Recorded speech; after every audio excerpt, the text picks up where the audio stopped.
আমাদের কাছে একটা সুন্দর প্রশ্ন অনেক সময় মানুষ করে থাকে, সেটা হলো, হুজুর,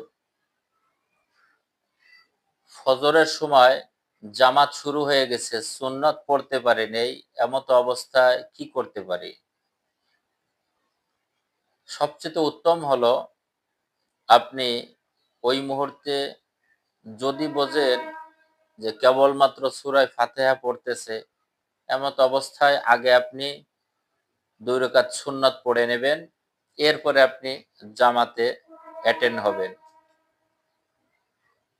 যদি আপনি সেটাও যদি না করতে পারেন, আপনি জামাত ধরবেন। জামাত ধরার পরে আপনি ওই জায়গায় থাকবেন। সূর্য ওঠার পরে আপনি ২ রাকাত সুন্নত পড়বেন। কেননা যত সুন্নত আছে, সমস্ত সুন্নত যদি এক পাল্লায় রাখা হয়, আর ফজরের ২ রাকাত সুন্নত নামাজ যদি এক পাল্লায় রাখা হয়, তারপরেও এই ফজরের ২ রাকাত সুন্নত নামাজের সমান হবে না। এই ফজরের ২ রাকাত সুন্নত খুব দামি সুন্নত। এজন্য আমরা উত্তম হলো সূর্য ওঠার পরে আমরা এই সুন্নত ২ রাকাত পড়ে নিব।